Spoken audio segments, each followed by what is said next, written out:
వాక్యము 3వ తారీఖు 7వ నెల 2026వ సంవత్సరం.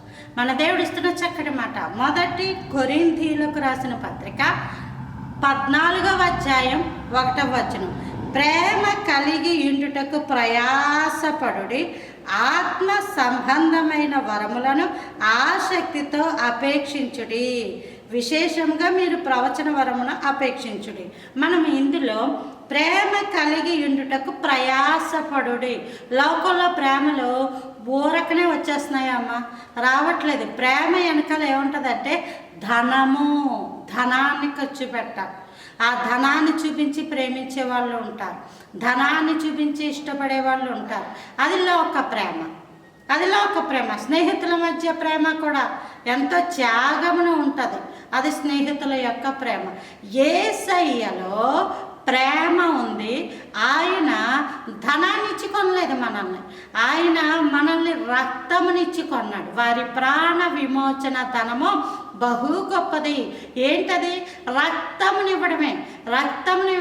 రక్తమునిచ్చాడు దేవుడు. కోడెల యొక్కయో మేకల యొక్కయో రక్తము ద్వారా కాదు, కానీ మనం యేసయ్య రక్తము ద్వారా విమోచింపబడ్డాం. ఆయన మనల్ని ప్రేమించాడు కాబట్టి తన రక్తమునిచ్చాడు, ప్రాణమునిచ్చాడు. ప్రాణమును మన కోసం ఇచ్చాడు. అయితే మనం ఏం చేయాలంటే ఆ ప్రేమను కలిగి ఉండడానికి ప్రయాసపడాలి. లోకములో ఏదియో క్రీస్తు ప్రేమ నుండి మనలను ఎడబాపకూడదు. వస్త్రహీనత అయినను, వ్యాధి అయినను, రోగమైనను, హింస అయినను, శ్రమ అయినను, కరువైనను అని అపోస్తలుడైన పౌలు రాస్తాడు.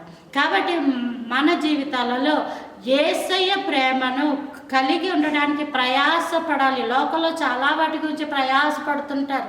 పిల్లలు చదువుకుంటున్న పిల్లలు ఐఏఎస్, ఐపీఎస్, ఇంజనీర్, డాక్టర్, అది ఇది అని చెప్పేసి చదువులో ఎంత ప్రయాసపడతారు కదా. ఉదయం వల్ల లెగిసి రాత్రి వరకు ప్రయాసపడతారు. ఎగ్జామ్స్ రాసే పిల్లలు ఎంత ప్రయాసపడతారో కుటుంబాలను పోషిస్తున్న వాళ్ళు ఆ కుటుంబాల కోసం ఎంత ప్రయాసపడతారో కదా. కానీ ఆ ప్రయాస అదంతా పక్కన పెట్టండి.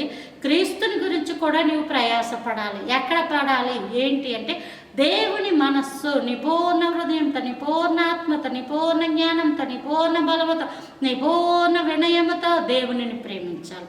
ఆ ప్రేమలో నువ్వు ప్రయాసపడాలి. దేవుని ప్రేమలో ప్రయాసపడాలి. దేవుని కొరకు జీవించాలి, పరిచర్యలో జీవించాలి, ఆయన మాట చెప్పడంలో జీవించాలి, ప్రార్థనలో జీవించాలి, ధర్మకార్యాలలో జీవించాలి. ప్రేమ కలిగి ఉండుటకు మనం ప్రయాసపడాలి. లోకంలో నువ్వు వేటి గురించి ప్రయాసపడినా ఒకవేళ ఫలితం రావచ్చు, రాకపోవచ్చు.